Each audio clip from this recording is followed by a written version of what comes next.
Twin Blade. Nothing unusual there. His opponent in the semi-mirror, though, is playing a blue-white deck with a splash, but this time it's a little something different. What's Jared Porter got to mix up the blue-white formula? He has a couple green lands and Kiora the Crashing Wave. Very powerful new planeswalker. We've seen Chris Fennell 2 weeks ago in Atlanta try to incorporate that into a green devotion strategy. You see it here in a Bant Shell.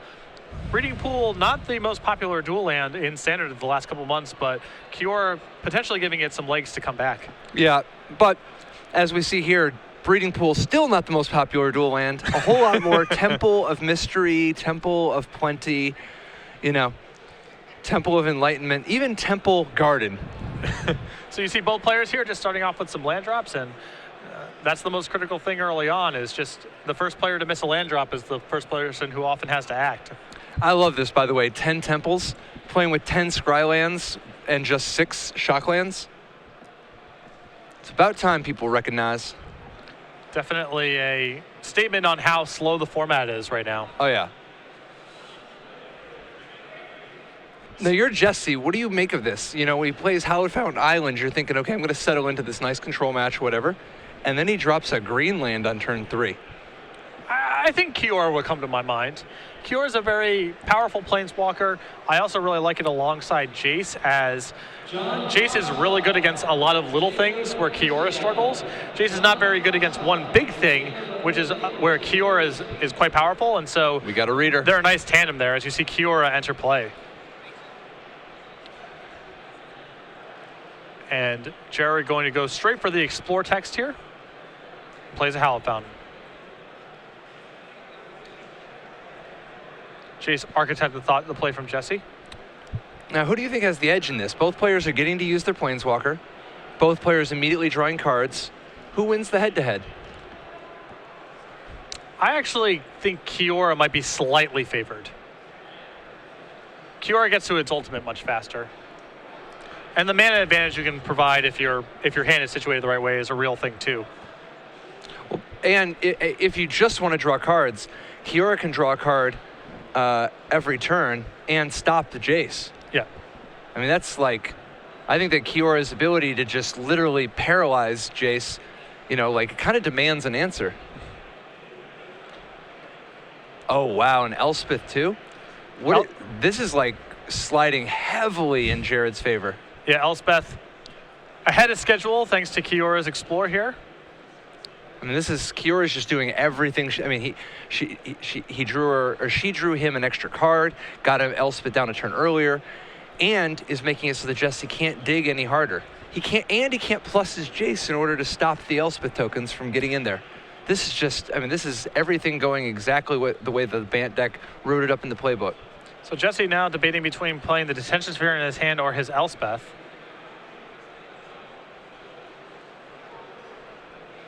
It's interesting. He's got such an abundance of options, but he's just getting tempoed out by that by the Explorer. And you rarely see this come up in Esper or Blue-White mirrors, but Kiora is adding a very new dimension to the gameplay.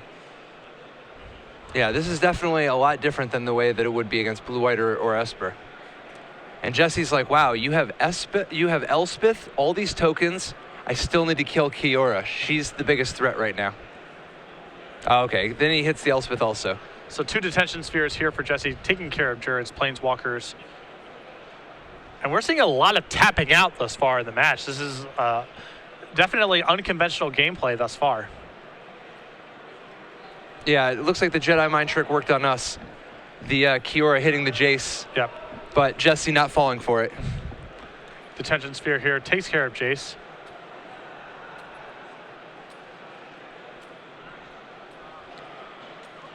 Temple Garden from Jared, and passes the turn with Dissolve in hand and the mana to cast it. And a slight edge on board.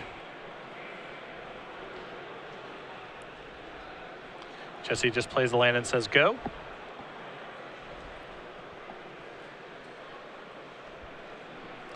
And 3 damage coming across.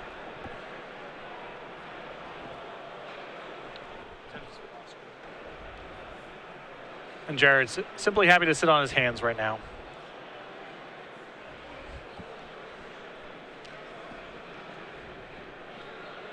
Revelations and a turn for Jesse. So now, is this a turning point? I mean, he's stuck at Revelations. He's actually got something going now. Well, it's interesting. I watched a lot of Blue White and Esper sort of control matchups, and landing the first Revelation isn't necessarily game over because both decks have so many weak or inefficient draws that it's not the overwhelming source of card advantage that it is in a lot of other places. You know, your Detention Spheres, your Azorius Charms, there's like a lot of dead pieces, and so Revelation, where for 3 or 4 against a deck like Green Red Monsters, is often lights out. In the control mirror matches, I see players resolve big Revelations all the time and still lose just because a lot of the text boxes don't matter. Sure, makes sense. The dissolves and the hard counters are actually, in a lot of places, the more important pieces. Wow, this is big. Jared just top decked the Sphinx's Revelation. That's huge. That's exactly what he needed to do. His Elspeth tokens are being held off right now by that Mutavault, but he's going to fire in. He's not afraid of nothing. And Jesse's not willing to risk his Mutavault dying, and so he will attempt to resolve another big Revelation at the end of the turn, and Jared will fight over this with Dissolve. Makes sense.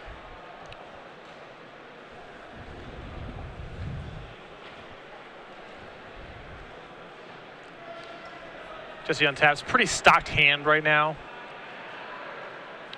Yeah, I mean, he has successfully talked to the Sphinx.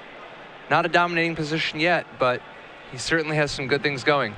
Now, Jared is going to make a move as soon as he has a free turn and Sphinx himself, but Jesse will respond with his own Sphinx even bigger. And a really big thing for Jesse right now is the presence of Thoughtseize in his deck. He has 2 main deck. He's able to find that. He gets the information and to take the best card out of Jared's hand, and that's the reason why Esper often has favorable matchups against other control decks, is the presence of Thoughtseize. Oh, yeah. The Elspeth tokens come across again for Jared. And another big end of turn Revelations from Jesse. Now, what's interesting is if Jared Sphinxes right now, he's going to have to discard the hand size, whereas Jesse doesn't have that problem. However, if he waits till Jesse's turn, he's risking Jesse countering his Sphinx's Revelation and locking the game up. Yep, and Jared says that's fine. He needs every card he can get, apparently.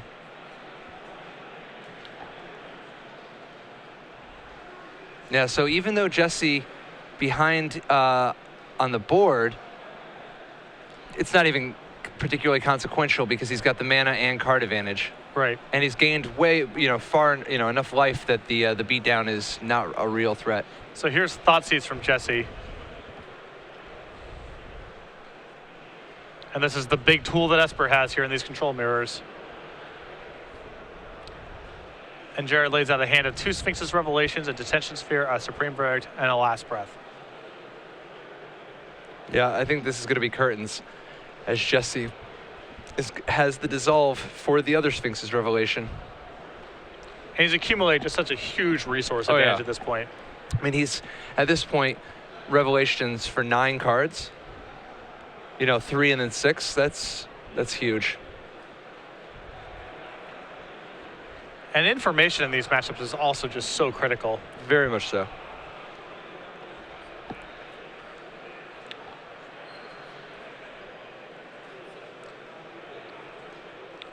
I love this. He's playing the Elspeth because he knows, first of all, the coast is clear. Second of all, he's still got Dissolve open. And he knows exactly the contents of Jared's hand. He can fight over the Revelation. If Jared wants to untap into Detention Sphere, this not the end of the world. You're just bleeding him out of resources. And you've got 3 tokens to block his 3 tokens. This is just a great play.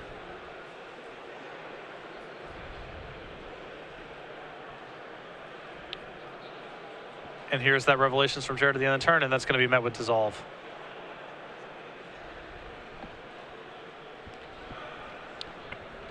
And Jesse has to discard down to 7.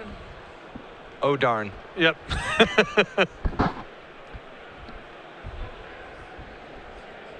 Another interesting thing is Jesse also has access to his Mutavaults here, which is another potent way to swing this game around. Both players have 2, but Jesse is the one with them in play.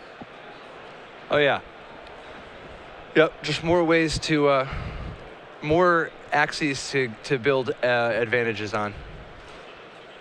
It looks as though Jared has drawn Jace Architect of Thought this turn, which he's going to add to the board. Which is something. I mean, that's one of the better draws you could hope for in a spot like this.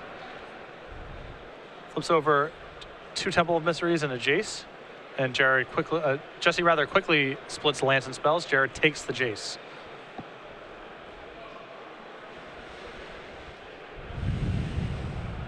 So the Jace giving Jared a little bit of hope here. But now we might see those Mutavaults come into play. Yeah, I mean, Jesse wants to crush whatever counterplay Jared has. And the most obvious line is just attack with both Mutavaults and the 3 tokens, leaving Jared with no blocks that actually save the Jace. Question is he greedy? Does he just Sphinx some more? I think you just want to remove the counterplay at this point. Yeah, I would just be focused on answering the board. The problem is if he does that, he won't be able to play that Elspeth that's burning a hole in his hand. Oh no, he can do both if he leaves himself tapped out. But again, he knows at this point the only thing he's going to really have to fight over on the way back is the Jace that Jared just found. Yep.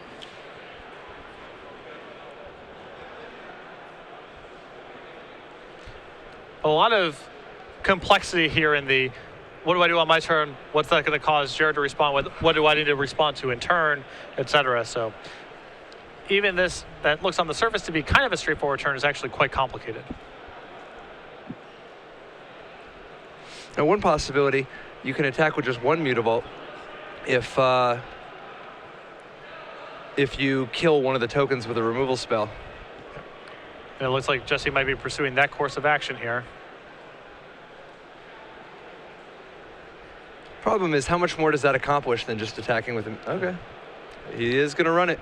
Guess the removal spell's not doing a lot for him either. Yeah, and I think Jesse just wants to make sure that he removes Jace from the table this turn. So Mutavault and 2 tokens come across.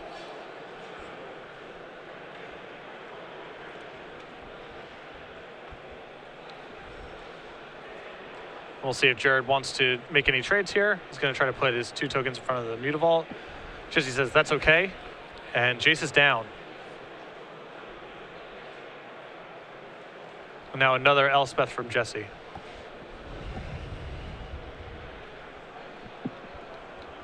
Putting Jared on the gun to find an answer to all this very soon.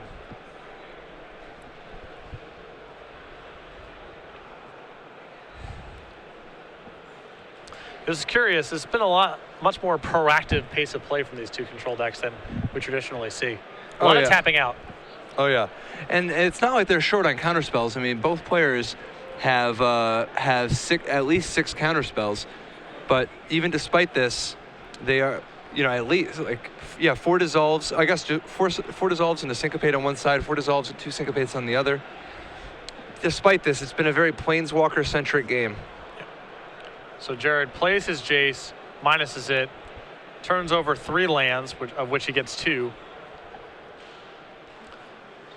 And now plays a Supreme Verdict. And with that Mutavault in play, Jesse's going to be able to answer the Jace. Yeah, once again, Jared's just, it always seems like he's 1 click behind, 1 turn behind being able to Sphinx his Revelation, 1 turn behind being able to save his Planeswalkers. Mutavault takes care of the Jace. Elspeth pluses again.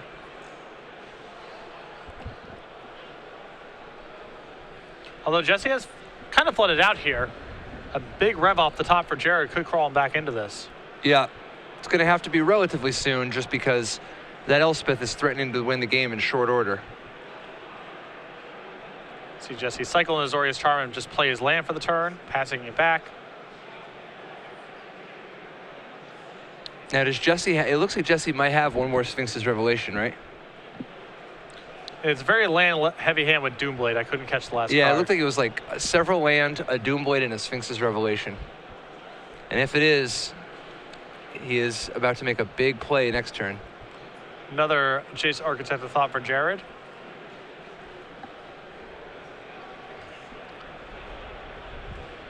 And Jared going up. He wants to save his Jace, nurse the only thing he has going.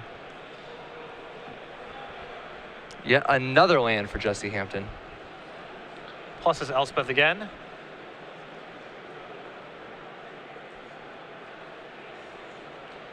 There's a tapped Gala Shrine. It's a Supreme Verdict is the last card in hand. Oh, it is not Sphinx's Revelation. That's harsh. So He is actually flooding out. So That Shield- Jace is winning this head-to-head. Yeah, shields are down right now. What a back and forth. Well, this is sort of what I meant about the revs earlier. You know, Yeah. there's a lot of lands in these decks and a lot of dead draws. The big revs are not necessarily game over. Definitely. Oh, wow. That was a game changer right there. And there's a minus by Jace. Turns over Sphinx's Revelation. Jesse quick to set its own pile, separated against Supreme Verdict and Temple of Enlightenment. See, I wonder, why don't you just maybe you put the Temple of Enlightenment with the Sphinx's Revelation? Because if he picks the Revelation, he's going to have all the land he could ever want. Now, the argument to split it this way is that this way he's going to, he won't get a land drop this turn unless he main phases the Sphinx. But it's probably one of those situations where there's not a ton you can really do anyway. Right. I think, it's one of those things where that's the best card. You're almost guaranteed to take it. I'm just going to put it by itself. Right, but remember, the more important thing is how can you actually win this game? Does the Temple actually, how much does the Temple increase the probability of him winning if he takes the Sphinx pile? How much does the Temple increase the probability of him winning if he somehow takes the Verdict pile? Sure, no, that's a very reasonable point.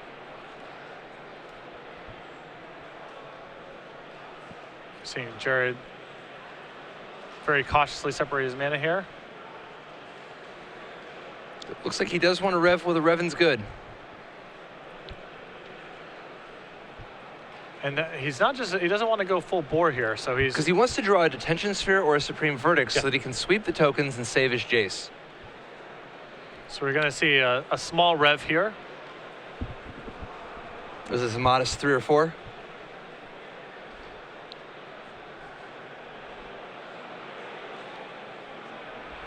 It looks like he's found both Detention Sphere and Supreme Verdict, so he's found the answers he's looking for. Interesting. He decides to Detention Sphere and lose his Jace. This Jace feels very critical to me. Yeah, it feels like it's the best thing he had going on. Like maybe you just Supreme Verdict and then next turn Detention Sphere. In any case, Jared leaving the shields down on Jace. And now Jesse fires up his Mutavault and it's going to start attacking. 3 at Jace and 5 at Jared should knock Jared down to 18 and take care of the Jace.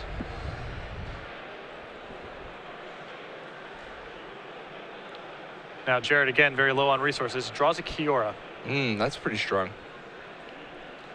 in conjunction with that Supreme Verdict. Yeah, if he verdicts away the tokens and Kiora's Mutavault.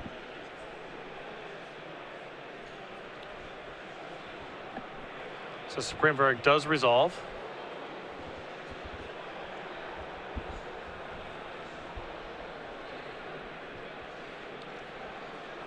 Now, Jared taps 4 more mana, adds Kiora.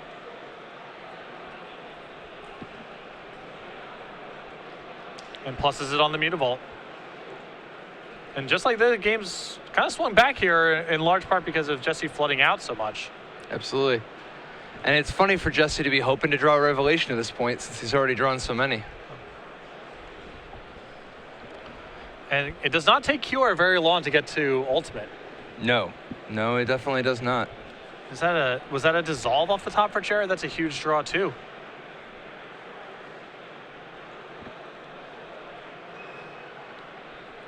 Kiora threatening to win the game effectively next turn, or create at least an insurmountable board position. Jesse must answer Kiora now or he's going to have an awful lot of Leviathans to deal with. Or Krakens or whatever the hell those guys are these days. I believe it's Krakens. Yeah. Correct. They are Krakens. And now we have a Kraken emblem. Yeah. I think it is pretty clear right now that Jesse has a serious Kraken problem. Yeah. It's not impossible to outpace these with Supreme Verdicts and Detention Spheres, but it does put Jesse obviously under quite a bit of pressure. Yeah, I mean it's just painful to see though. It's real tough. Like, and these Krakens are so large. 9-9. Yeah, you're not getting nickel and dime. You're taking these are 9 a shot. Yeah, and it's tough because you try to deal with one, but it always seems like there's one more Kraken out there. Jesse plays another Temple, scries at the bottom, casts Supreme Verdict.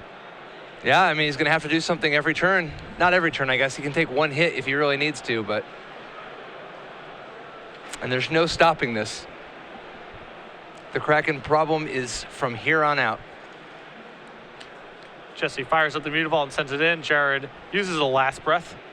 Probably pretty thrilled to get to cash that in for anything at all. And now Jared will take a big untap here.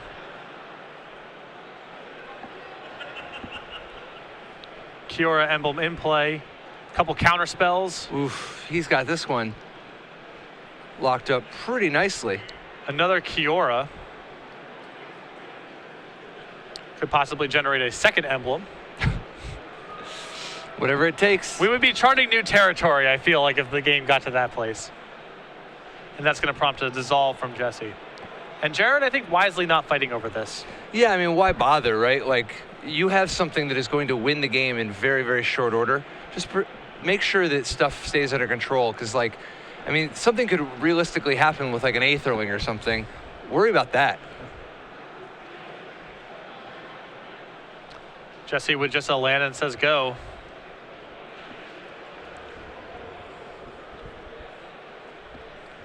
Both players with a boatload of mana. Kraken comes across.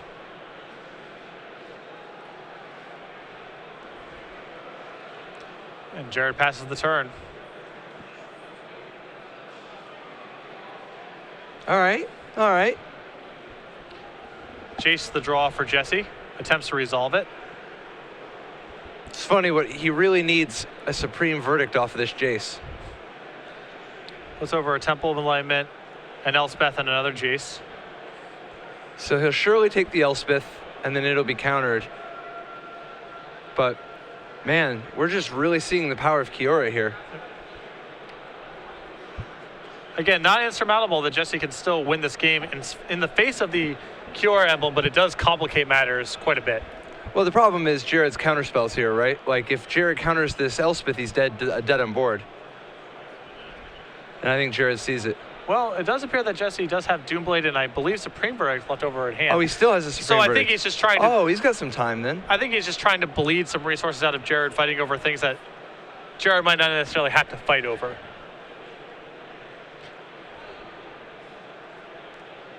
And there's the Supreme Verdict. So he gets a small little bit of breathing room. Yeah. Jesse, I really like him, the way that he set up that turn, trying to make Jared perhaps evaluate certain cards differently or whatever when he actually had the answer to the Krakens in hand the whole way. Yep. And here we are likely seeing the Mutavault be uncontested. Oh no, okay, so the Doomblade is going to take it down.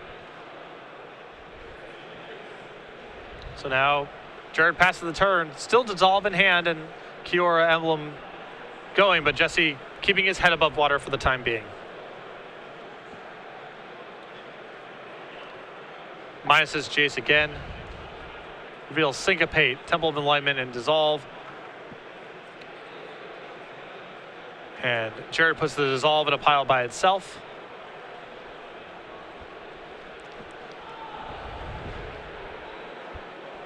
And now we're trying to noodle through how much value does Syncopate have here as a counter spell, which is a lot of counting of each player's mana. Oh, right, because I mean, it would be nice to be able to play that Scryland right now and just, you know, dig a little deeper.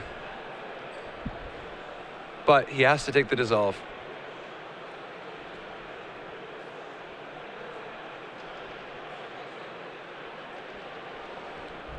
And Jesse takes the Dissolve and passes the turn back. Jared attacks with the Kraken. Jesse takes the hit.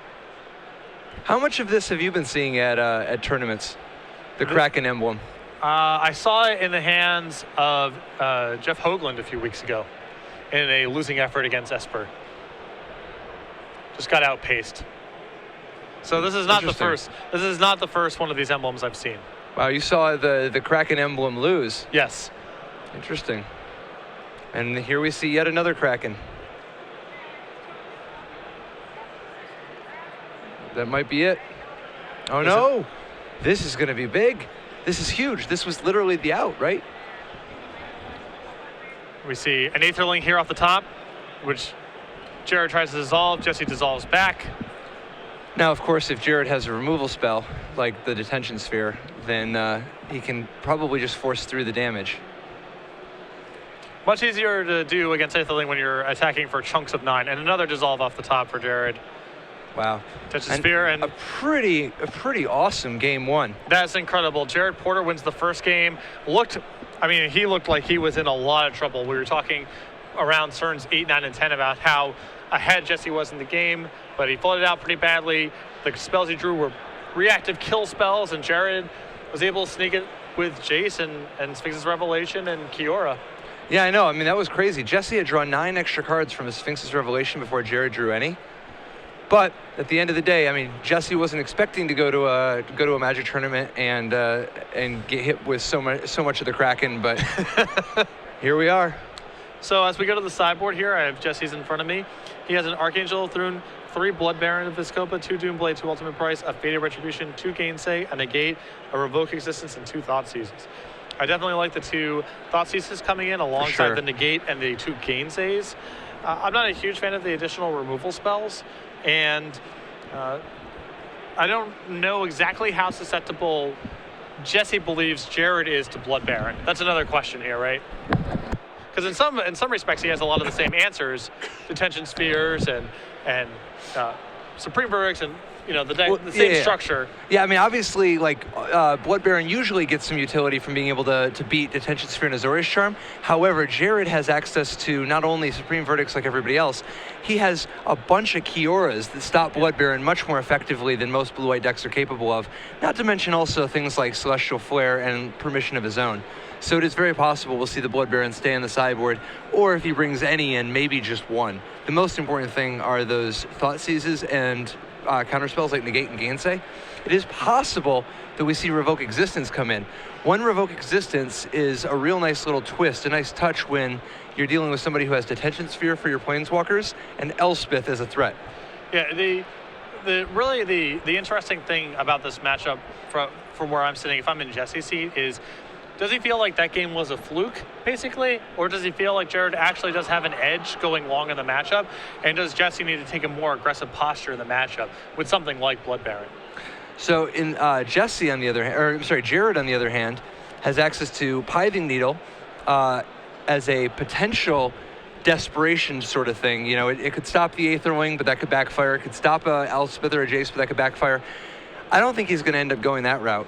He does have Dispel and 3 Negates and a Gainsay for a whole lot of permission.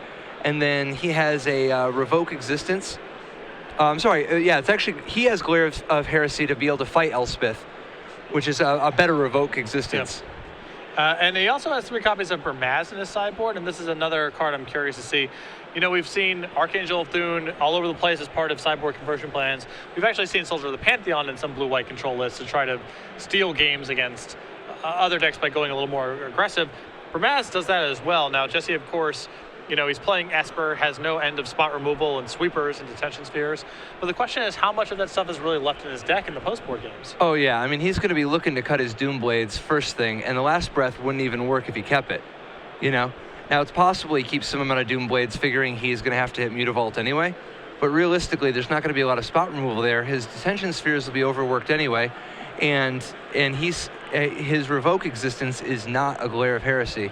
So it is very possible that Burmaz is actually a pretty big game. One of the nice features of Burmaz actually is that you can't Azorius Charm it without losing a little bit of value. Mm-hmm.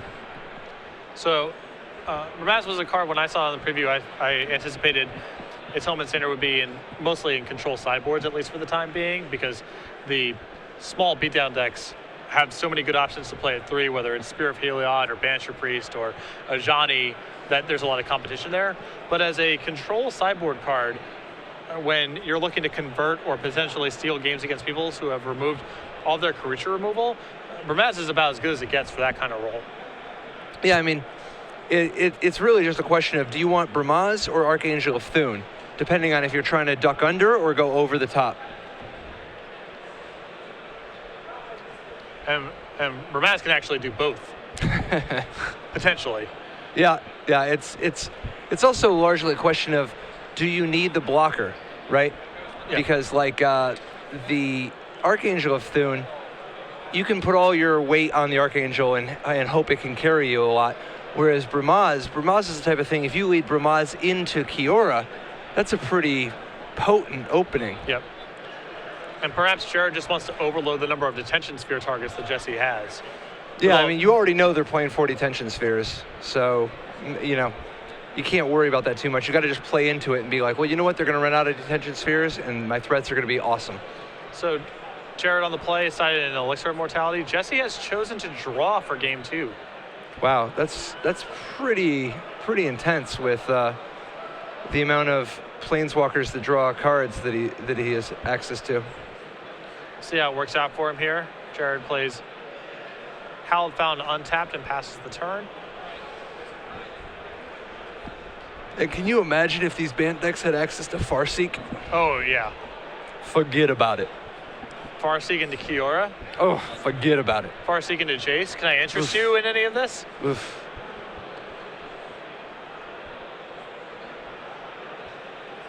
Just land drops by the players thus far. Yeah, we really have not seen all that much Bant since Farseek and Thragtusk rotated out. But Kiora does provide a powerful reason to consider going back.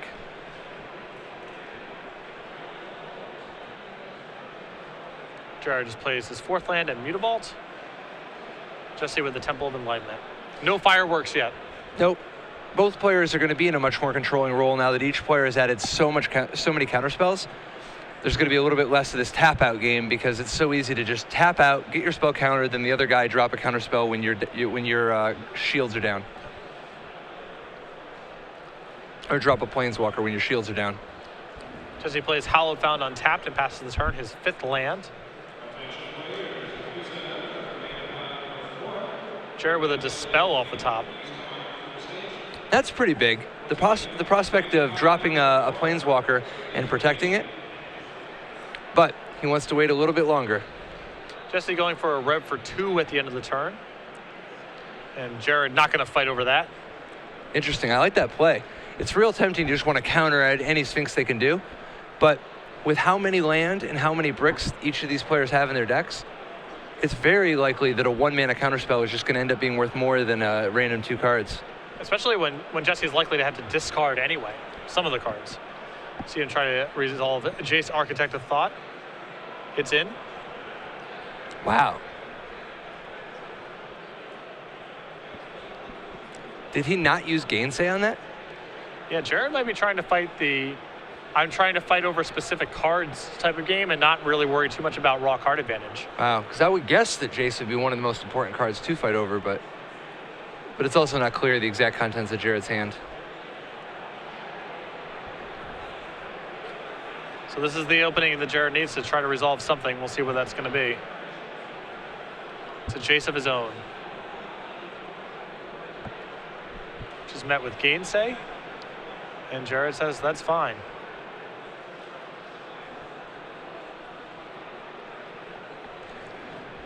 Plays a Temple Garden untapped. And passes the turn back. Jared playing a very passive game. Yeah, it looks like he's got Gainsay and Dispel in his hand up, but just lets the Jace live. So Jesse minuses the Jace, looks at Island, Elspeth, Jace.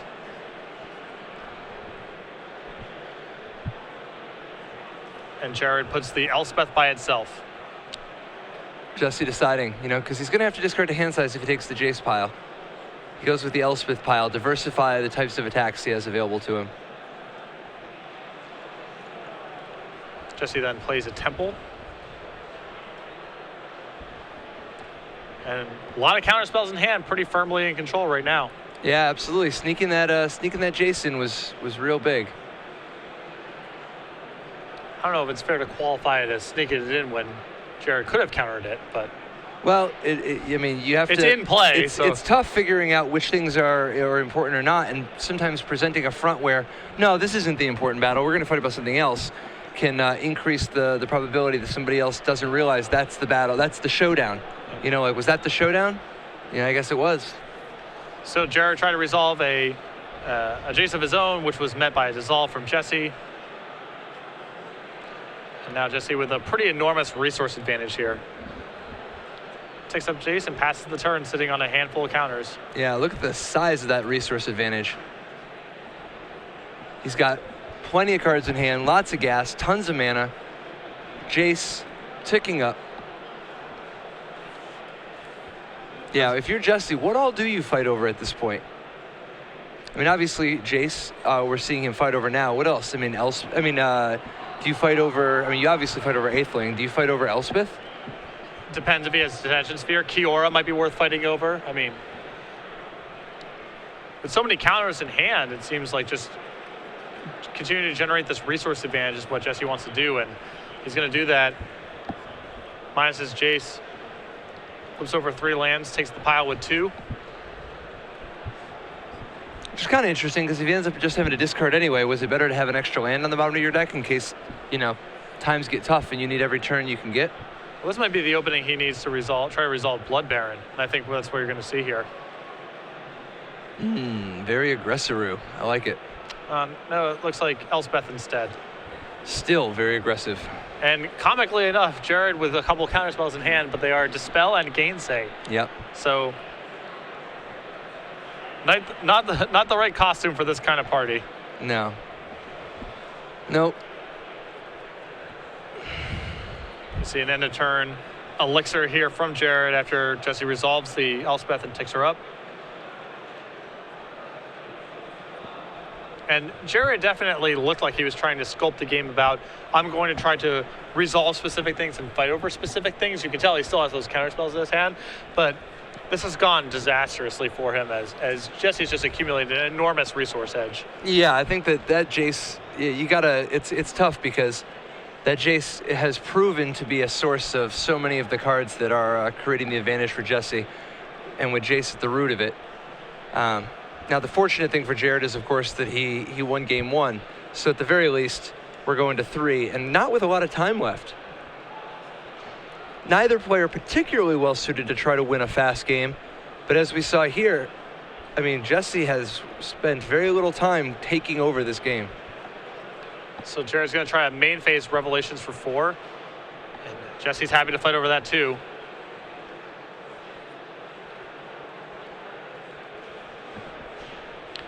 Jesse takes an untap here. 2 Planeswalkers in play. A lot of cards in hand.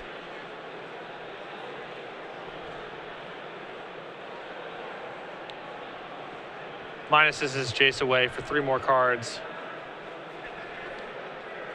And now he has Aetherling and no mana at the ready for Jared. Yep. The noose is tightening.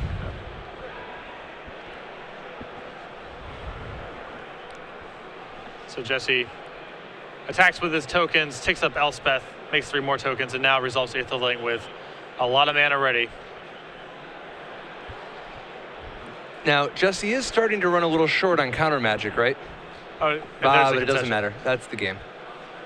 So Jared going to concede there in the face of an uncontested Aetherling, conscious of the time on the clock. That clock that you see on the top of your screen, that's accurate. The players have a little bit of extra time in the feature match area. There is 6 minutes left on the clock in the round for every other match that's going on, but it's now slightly under 12-minute count is accurate for this match as we go on to a 3rd game. So even if Jared didn't bring in the Bramasis for that game, how do you feel about bringing them in for game 3 now with time an issue as well? Well, first of all, being on the play, I think, is a big leg up for Bramaz, because you can conceivably get a hit in before there's even, before Supreme Verdict even has a chance to hit. But also, you can get Bramaz down before Dissolve is an option.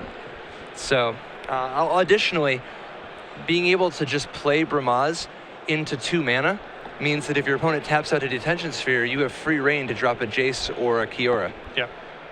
It seems critical now with both decks being so counterspell dense. The first one that forces the other person to tap out on their own turn, that's a huge deal. Now, one other factor, so many of the counterspells after sideboard are like look at, Jared, for instance, just for his own plan, he's boarding in a Gainsay, a Dispel, and 3 negates. That's 5 counterspells that don't counter Bramaz. And on Jesse's side, now obviously he doesn't know what Jesse has, but a negate and 2 Gainsays, that's more counterspells that don't counter Bramaz. And it's likely, and the cards that are being removed from the deck are likely cards that do answer it. The Doom Blades, the Ultimate Prices, and other spot removal spells are likely to be coming out. So I think if you're Jared here, you got to mix it up a little bit.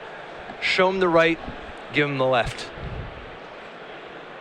An uncontested Bramaz is very quickly game over. Oh yeah, plus with only 10 minutes left in the round, that is a card that ensures you can actually get her done. Yeah.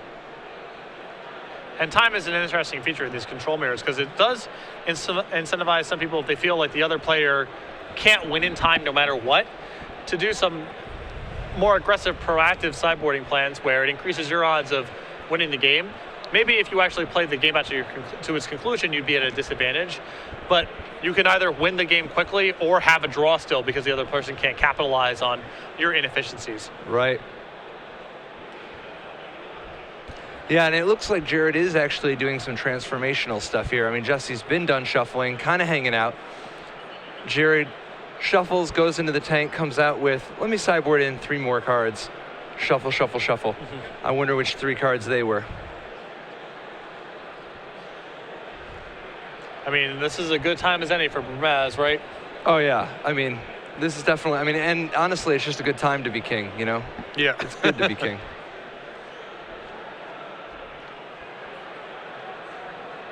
So Jared, with the option to play or draw, I don't want to say on the play because Jesse actually chose to draw in game 2 there, so I don't want to say with any certainty. I think you want to be on the play, though. I think that, who knows? Maybe it ended up working out for Jesse, the card advantage, but I think that the tempo is going to be important enough that you probably want to play. Jared keeps and Jesse quickly mulligans. Of course, that's only the Bramaz plan. If you're just sitting around neither player wanting to make a move, it does favor whoever's on the draw. Yeah. Plus, when one player has to take a mulligan, obviously, being on the draw suddenly starts looking a lot more appealing. The whole game feels like it's just fought over land drops to me. That's really the crux of what's going on here. Although both players have been playing pretty proactively to the board, it hasn't just been a counterspell fest. No. But both players have been playing a little slower because of the fear of counterspells, the respect that their opponent might have. What's interesting is, does Jesse not realize how many counterspells Jared Porter has access to because he didn't use them? Yeah, exactly. I was about to make the exact same remark. It's just he conceded with a lot of cards in his hand. You would assume that if he had counterspells that they would have been used on Jaces or what have you, but Jared was holding it all back. So Jared is going to choose to play. And both players leading off with temples.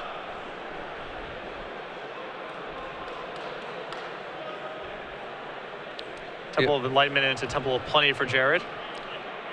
Both players have access to all their colors. Temple of Enlightenment. This could be shields down, and this might be Bramaz time if Jared brought it in and it's in hand. Oh, wow. And here we go. It's Bramaz. But the time to figure out if Jesse Hampton is in a world of hurt or if he's got an answer. No answer. Oh, wow. No answer. Boom. 87.5%. Incredible. Maz comes across, brings a buddy to the party. That can't be right. Or is that just because we know that he doesn't have a Supreme Verdict? Because a single Supreme Verdict could get Jesse back in this. Dissolve. Jesse goes digging for a Detention Sphere or a Supreme Verdict.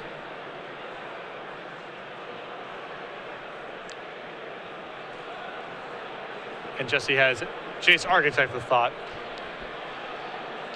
Not a terrible sideways answer to Bramaz. Yeah, that's a pretty sideways answer.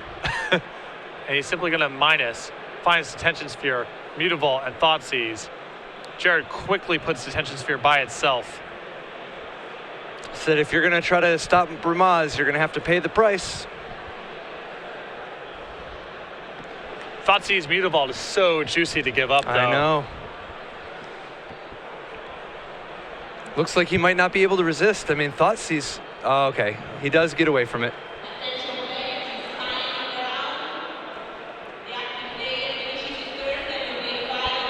So Jared, a commanding position here,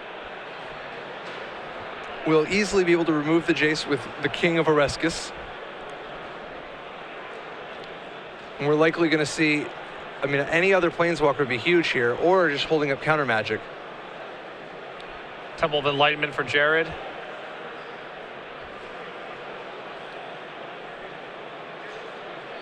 And no follow-up play. Yeah, this might just be holding up a counterspell of some sort.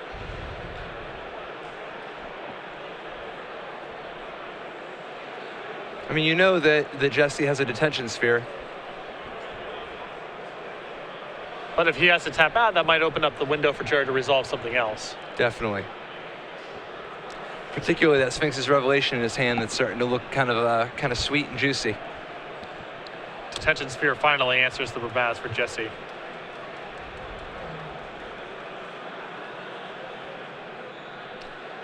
And another temple. So wow, so Jesse chooses to keep. That tells you something. Jesse's going to have something good next turn. The tokens come across, knocking Jesse to 11. And here's Elspeth for Jared. This is big. So Jared continuing to press his board advantage. He's got Jesse down to 11, which isn't super low or anything. However, 5 Elspeth tokens means that even if Jesse can deal with the Elspeth, he's under a lot of pressure. Yeah. There's a... Jesse plays his 6th land, a untapped Hallowed Fountain, and plays an Elspeth of his own.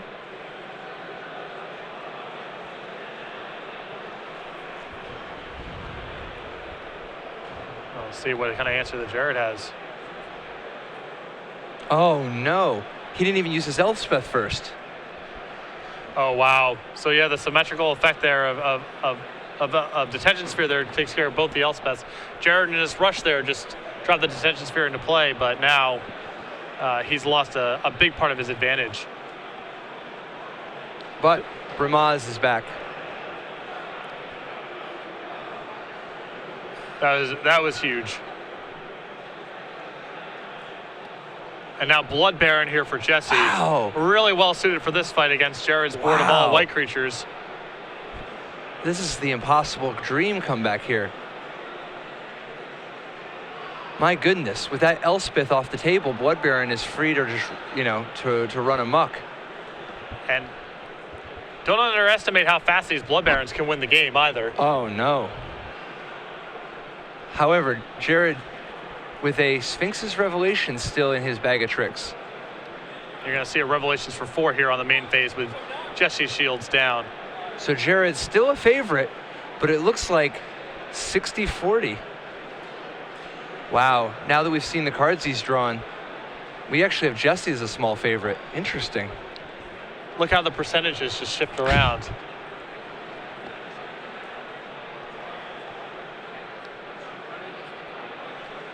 Jace, Archetype of Thought from Jesse.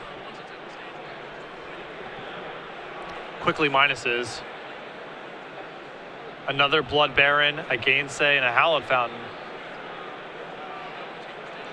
Jared again quickly moving the Blood Baron by itself. It's interesting because that Gainsay could potentially counter a Sphinx's Revelation, which might be Jared's best chance of getting back in this. But Jesse thinks better of it and does go with the Blood Baron.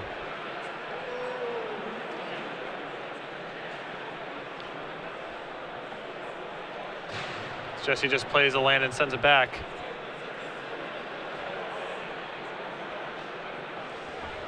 Another Temple from Jared. And that Blood Baron is really challenging for him to answer. Absolutely. I mean, he needs Kiora, and he needs Kiora soon. Supreme Verdict also doing the trick, except that, unfortunately, paralyzing Brumaz. Or killing Brumaz outright.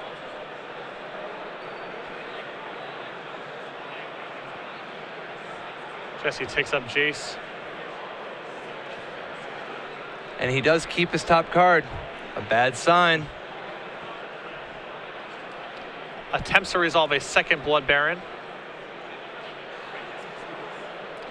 Starting to get into the territory where Jared needs to find another Elspeth or a Supreme Verdict. And with that resolving, Jesse's starting to swing the game around, sends his Blood Baron into the red zone. Jared cannot block it. All of his creatures are white.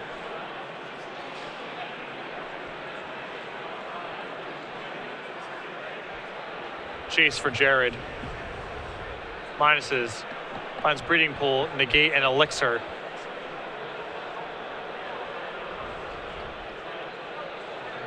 And Jesse sends negate by itself. Jared takes the 2-card pile.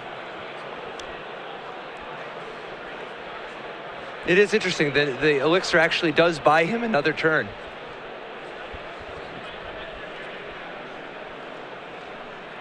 But Jesse, I guess, has to feel pretty comfortable in his ability to win from here. Yep, absolutely. And so he's not that worried about the additional turn. Yep.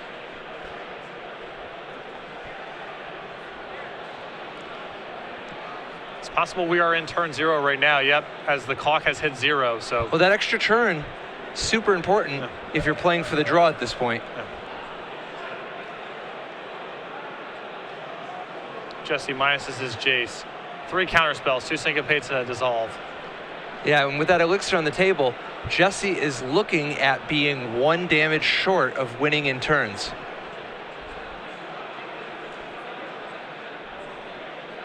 Jesse takes the dissolve. I mean, he kind of just has to swing with both creatures here. Yep. And then he has to hope that his Sphinx's Revelation finds him something to do damage, like another Elspeth, you know? It's looking real drawish. I guess a Mutavault. A Mutavault is kind of at the heart of what he's trying to do here. Yeah. Although Jared's going to have a lot of blockers on the way back is part of the problem because of this Maz. He's going to need a lot of detention sphere type of stuff in order to have a hope of busting through. Doomblade, perhaps. Maybe Aetherling next turn. Aetherling next turn would be great. It's funny, Jesse has a commanding control over the game, but not the time to finish. And in this short game, it felt like this was a place where Jared would be favored because of those copies of Maz, but might just be 1 turn. Jesse might just be 1 turn short here.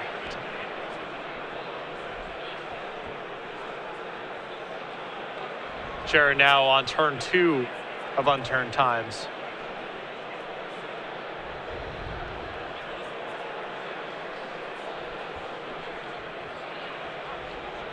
His Blood Baron's so powerful against Jared when he doesn't have his Kiora. Yeah, I mean, Blood Baron, in every matchup not involving red-green, Blood Baron is just, you know, real strong right now. Even a deck like Mono Blue, which has historically not been the most vulnerable to Blood Baron, nowadays they rely a little more heavily on Detention Sphere, and Blood Baron getting a little utility there. So Jared pluses his Jace and now attempts to resolve a second copy of Jace, which he also pluses. And this is real tough too, because this ensures that something like Mutavault is no longer an out. Yep. We might be at a spot where it's Aetherling or no on this next turn. Yeah, Jared, I believe, wisely playing conservatively here. Can't win himself in time now that Jesse's gained all this life, but he can do his best to ensure the draw. Now, Jesse needs to save 3 mana for a Dissolve, or this is going to get dispelled. And it does. It does get dispelled. Which means Jesse needs to rip. Wow. It is an Elspeth. But that Jason play means it's the Elspeth is too little too late.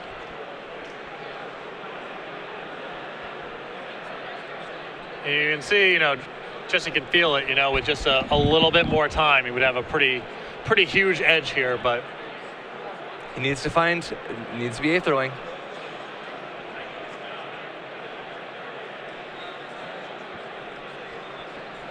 Blood Barons are going to come across here.